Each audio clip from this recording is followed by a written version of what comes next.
Manny, give us an update on Canada-U.S. trade negotiations.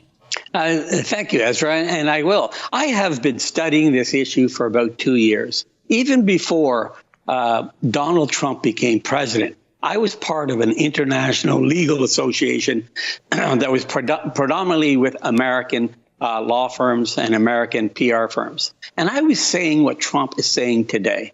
I was questioning. So I have been on this issue for years, and it's come into fruition with what Trump is doing. And here, let me give you an update. Since our last video, we now have Mexico with a new president who's working, and it appears they're very close to a deal. You might recall that Prime Minister Trudeau said that he was not interested in a bilateral deal. He needs to have Mexico in with him. And that was, to me, a complete and utter, either a staged event, a lie, or he had a different purpose. If you're acting in Canada's interest, you act for Canada, and that is do a trade deal as quickly as possible. And here's why.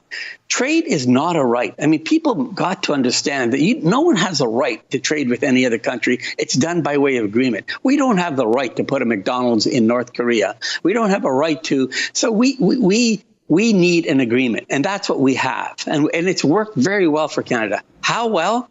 Canada's has in its trade, its GDP is 26%. We create 26% of our gross national product through trade. And 20% of it is with the United States of America. That's a huge deal. Our prosperity is linked to that great GDP number. Whereas in the United States, they only have about 8% of their GDPs to trade. That supports what Trump is saying. We export a lot less than we import. And only 2% of their GDP is with Canada. So they see it differently than we do. I look at both sides. And when I look at both sides, I see where Trump is coming from. And if you look at, what would you do if you're an investor? You'd say, well, I could set up anywhere in Canada or anywhere in the United States, and I can access both markets. That's what has been the position. So Canada has benefited because we do have some advantages over the United States on setting up businesses. Well, we're losing that. You've seen that we've lost those advantages, certainly in the oil, in the pipelines, and this government is making money flee away from Canada.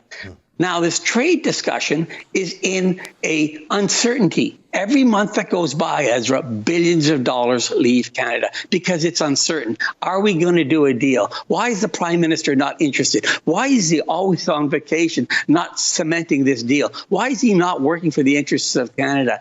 And this deal could have been done months ago, but it's not. And I know why it's not. My theory, and it's becoming fact, is that there is a reason why the deal's not done. It is to promote this liberal government strategy to create a war with Trump and unify under the flag and have people support Justin Trudeau and Canada. That's what's going on. And it's very clear. And I have, if you go through my Twitter account, I've pinned, and there are now 14 factual examples under that pin. So there's a thread that shows evidentiary fact of why it was done.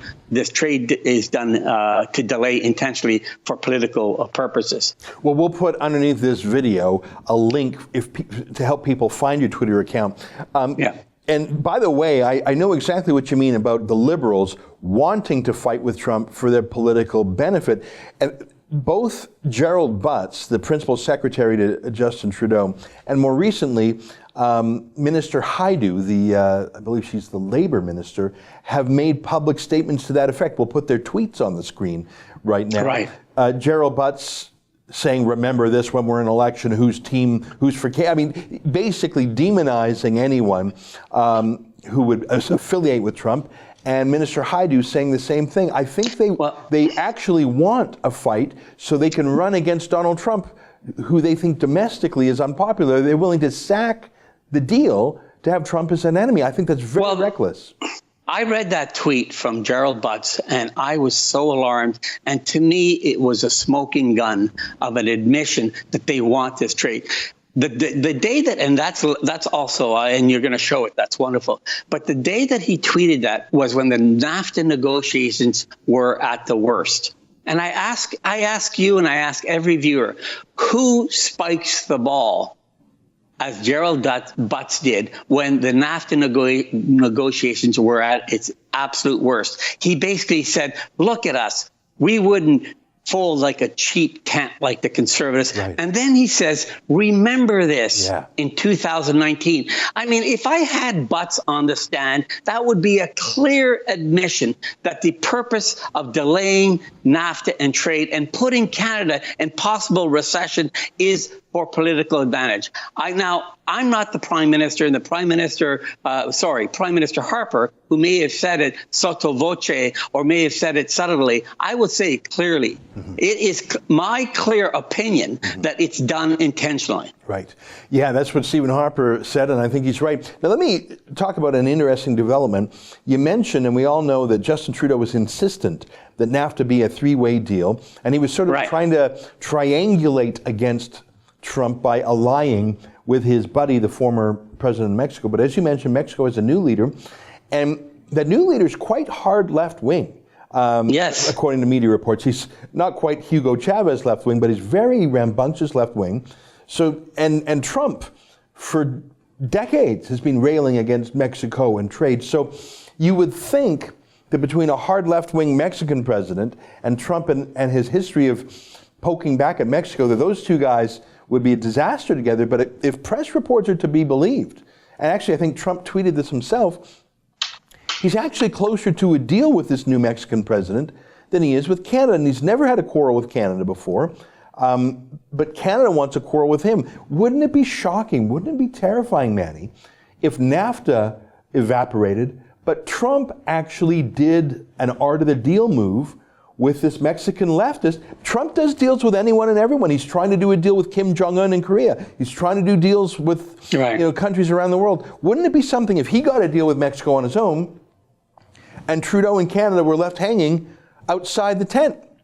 We got a window into that, Ezra. There was a brief report, and again, I tweeted it in part of my 14 tweet thread.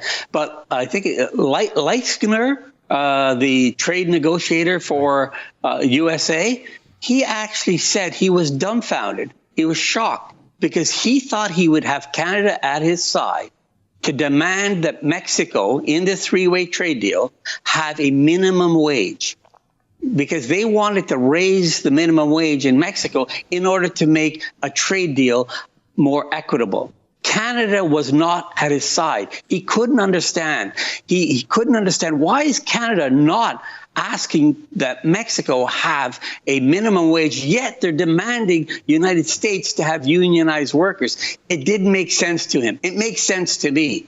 And that is to delay trade, to put monkey wrenches in every part of the negotiations in order to get the Trump hate votes in Canada. I mean, like, how can Canada not stand for a higher minimum wage in Mexico? That's who we are. America's advancing that, and Trudeau is not. And there's a simple answer to that. And that is more evidence, in my view, as to what this government's intent is with respect to trade deal. And it's a very frightening proposition. And as I said before, we have a lot more to lose than America. Yeah. And Trudeau, and I would think the Prime Minister Trudeau and others are taking advantage of that for political reasons. We're talking with Manny Montenegrino. He's the president and CEO of Think Sharp and a longtime lawyer. As you can tell, he's got the cross-examination skills. Manny, I want to ask you one last question. I see a flicker of hope. I saw a report that Canada is trying to get back into the negotiations, so they say, because they're concerned about Trump's public threat of tariffs on our auto sector. 20% tariff. Apparently, we sell, I think, 1 million cars more into the States than they sell to us. You slap a 20% tariff on a Canadian car, no American's going to buy it. That's just going to kill the auto industry right there. Do you think that the Liberal members of Parliament that represent those ridings in Ontario, and I think there's a couple in Quebec, that rely on the auto industry, do you think those panicking local MPs who've got to be hearing from their auto worker constituencies, Do you think that's enough to push Gerald Butts away from the cliff, to make No. Thelma and Louise car veer off course? Or are they going to take us right off the cliff? Auto workers be damned. Sure, absolutely. The auto workers be damned. And everything I've examined of this government, and Ezra, I can list it. It all has to do with optics. There is nothing of substance. Our government is walking into the NAFTA negotiations, protecting 7 industries. We talked about the Milk Marketing Board and the agriculture industry. And let's put that aside. There are 2 other industries that I want to identify. Telecom. Now, the telecom industry, that's your cell phone. Canada's cell phone bills are twice what they are in America. And we're protecting that industry. Why? And if you circle around, part of the telecom industry are the people that feed you the news. It's in their financial interest to make Trump look bad. It's in your financial interest. It's in their financial interest, never to mention that telecom is protected. Why is it protected? And so Trump sees 7 industries. Trump sees Canadian banks in America. Royal Bank. I mean, the Royal Bank of Canada is sponsoring many golf tournaments. The Royal Bank of Canada is in America. All our banks are in America. There are no banks American banks in Canada. Trump sees this. Good point. I mean, I traveled to Florida, and I'm actually very proud to see our Canadian banks doing business there. Yeah. TD, Scotiabank, they're out there grabbing the consumers and grabbing the market share. American banks aren't allowed to do that. Trump sees that and says, "Wait a minute. Why are telecoms? Why are your agriculture industries, your banks? Why are they allowed to be protected?" And he truly wants a free deal, but we're not telling the story, and that's the frustrating part. Wow, you know what? You're so right about that. We don't think about that in Canada, that we don't have access to American banks, and it would be good to have the competition. I mean, I'm sure there's some patriotic loyalty Canadians have, but if we can get our, better deal, cheaper mortgages, whatever, better service, why not? That's very, Manny, you're always ahead of the curve here. It's great to have an update with you. I just hope, you're rarely wrong, Manny, but I hope you're wrong on Gerald. I hope that Canadian interests will prevail, because anyone who wants a trade war with America, I'm sorry, they're reckless. And I think that's Gerald Butts, and I think he's running the show. I don't even think Trudeau's running the show. I think it's Butts. Last week for you, Manny. Yeah, well, I agree. I am fearful that they will not. And why I say that, when this trade war was, when we retaliated, when Canada retaliated, we retaliated with tariffs on Canada Day. I mean, that was such again, if I was cross-examining these people, again, why would you put tariffs 2 months late on Canada Day? Because it's for patriotic reasons. So, and then what happened? There's a couple polls that came out that Trudeau got a bump. He's got a bump in polls because of our patriotism for Canada and these, we call the Canada Day tariffs. It's working for them, and because it's working for them, they will not do what's in the best interest of Canada. So, Ezra, sadly, although I wish and pray and hope that they would wake up and smell the coffee and save Canada, they've now got enough enabling messages to continue to go on this path of economic destruction. Amazing. Well, Manny, it's a pleasure to talk with you. Underneath this video, we're going to have links not only to your Twitter account, where people can follow your arguments about trade, but also to your 2 previous videos, which have been so well received. And I think it's because you provide arguments, and even mentioning telecom and banking today, that's a very thoughtful thing to say. I hope the government sees the light, and I know that they're watching your videos, because so many opinion leaders are. Manny Montenegrino, President and CEO of Think Sharp, great to see you. Keep in touch, my friend. Take care, Ezra. Thank you. That's an excerpt from my daily TV show, The Ezra Levant Show. Normally it's behind a paywall, but I thought you'd like this video, so we put it on YouTube. If you want to subscribe to watch the daily show every day, including always 2 interviews a day, and I read my hate mail, just click on this screen and become a premium member.